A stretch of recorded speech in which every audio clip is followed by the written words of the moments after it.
आज का जो टॉपिक है लेसन 3 में वो है गतिविधि। गतिविधि शिक्षक कक्षा में अनेक गतिविधियां आयोजित करा सकते हैं जिससे उपयुक्त कर्तव्यों के संबंध में छात्र विभिन्न योग्यताओं को प्राप्त कर सकेंगे, जैसे वर्णमाला से संबंधित खेल गतिविधि। इस गतिविधि द्वारा बच्चों में ध्वनियों एवं उनके बीच स्पष्ट अंतर की समझ विकसित की जा सकती है। बच्चों को गोल घेरे में बैठा दें तथा शिक्षक स्वयं वृत्त के बीच में बैठ सकते हैं। शिक्षक एक वर्ण की ध्वनि को उच्चारित करें, बच्चे उस ध्वनि को सुनकर क्रम से उच्चारित करें। यदि सभी बच्चे उस ध्वनि को उच्चारित कर लें तो सामूहिक रूप से तालियां बजवाएं तथा दूसरा वर्ण उच्चारित करें, परंतु जो छात्र उस ध्वनि को ठीक ठाक उच्चारित नहीं कर सके तो उन्हें वृत्त के बीच में बैठाकर बार बार उच्चारित कराएं एवं शुद्ध उच्चारण के पश्चात तालियां बजवाएं। इसी प्रकार अन्य वर्णों के ध्वनियों के साथ किया जा सकता है। इस क्रियाकलाप को वर्ण कार्ड दिखाकर भी कराया जा सकता है। प्राथमिक कक्षाओं में अमात्रिक अक्षरों या वर्णों को लें, बाद में मात्रिक वर्णों को या अक्षरों को लें। यह कार्य शब्दों एवं वाक्यों के साथ भी किया जा सकता है। सारांश। संपूर्ण अध्याय का सारांश इस प्रकार है। नंबर 1, स्वतंत्र अभिव्यक्ति। किसी विषय, वस्तु, दृश्य, घटना या वातावरण के संदर्भ में हम जो कुछ मौलिक ढंग से सोचते हैं, जो विचार हमारे मन में आता है, उसकी कल्पना में जो चिंतन चलता है तथा जिन्हें हम शब्दों और वाक्यों की सहायता से मौखिक या लिखित रूप से व्यक्त करते हैं, इसे ही स्वतंत्र अभिव्यक्ति कहते हैं। भाषा अभिव्यक्ति के 2 रूप हैं, मौखिक एवं लिखित। मौखिक अभिव्यक्ति जब व्यक्ति ध्वनियों के माध्यम से मुख्य अवयवों की सहायता से उच्चारित भाषा का प्रयोग करते हुए अपने विचारों को प्रकट करता है, तब उसे मौखिक अभिव्यक्ति कहा जा सकता है। प्रश्नोत्तर, वार्तालाप, सैश्वर वाचन, वाद विवाद, भाषण, चित्र, वर्णन, कहानी सुनाना व सुनना, कविता पाठ, सत्संग आदि मौखिक अभिव्यक्ति कौशल ही प्रमुख शिक्षण विधियां हैं।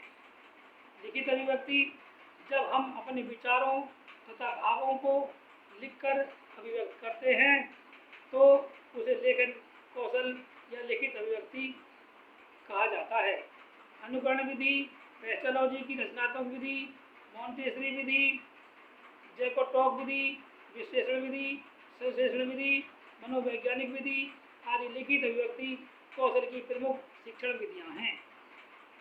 इस तरह अनुसार गद्य पद्य में शब्दों, वाक्यांशों, विराम चिन्हों एवं समान ध्वनियों को समझना, भाषा की सबसे छोटी इकाई ध्वनि, वर्ण, वर्णों से बनने वाले शब्दों और शब्दों के समूह अर्थात वाक्यों का ज्ञान कराया जाना है। वही जब वे इसमें दक्ष हो जाएं तो उन्हें विराम चिन्हों, विलोम, पर्यायवाची, समान ध्वनि वाले शब्दों आदि का ज्ञान कराया जाता है। ध्वनि विज्ञान। ध्वनि विज्ञान का संबंध वर्णमाला से होता है। हिंदी की वर्णमाला में 11 स्वर तथा 47 व्यंजन होते हैं। ध्वनियों की पहचान के लिए कुछ चिन्ह विशेष का प्रयोग अक्षर के रूप में किए जाते हैं। अर्थ शब्द विज्ञान। एक या अनेक वर्णों के सार्थक स्वतंत्र ध्वनि समूह को शब्द कहते हैं। अर्थ के आधार पर अर्थ तत्व एवं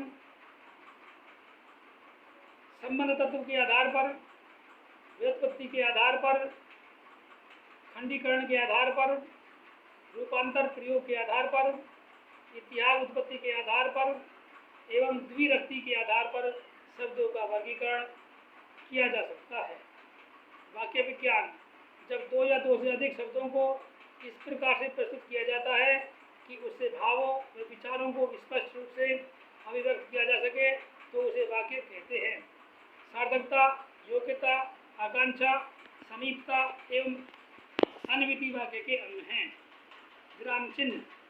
आधुनिक हिंदी में अल्पविराम, अर्धविराम, पूर्णविराम, प्रश्नवाचक चिन्ह, विस्मयादिबोधक, अवतरण, उपविराम, हंसपद, कोष्ठक एवं इतिश्री आदि विराम चिन्हों का प्रयोग किया जा रहा है। समान ध्वनियों वाले शब्द। ऐसे शब्द सुनने या उच्चारण करने से समान प्रतीत होते हैं किंतु उनके अर्थ में भी परस्पर भिन्नता होती है। जैसे अवलंब का अर्थ है सहारा, जबकि अविलंब का अर्थ है बिना विलंब के अर्थात शीघ्र होता है। ये था हमारा लेसन 3। अब इस पर आधारित जो प्रश्न हैं वो हम एक बार रिवीजन करा रहे हैं। बहुविकल्पीय प्रश्न। जिस वाक्य में एक कर्ता और एक क्रिया होती है उसे कहते हैं सरल वाक्य कहते हैं, मिश्रित वाक्य कहते हैं, ये संयुक्त वाक्य कहते हैं, ये मिश्रित संयुक्त वाक्य कहते हैं, उसे सरल वाक्य कहते हैं। क्या कहते हैं? सरल वाक्य। प्रत्येक वाक्य के अंग होते हैं 3, 2, 4, 7। प्रत्येक वाक्य के 2 अंग होते हैं। जब वाक्य में भाव विभक्ति का अर्थ अथवा अर्थबोध की दृष्टि से बहुत कम रुकना पड़े तो वहाँ लगाया जाता है पूर्ण विराम, अर्धविराम, अल्पविराम या उद्धरण चिन्ह। वहाँ लगाया जाता है अल्पविराम। समोच्चारित प्राय भिन्नार्थक शब्द को कहते हैं।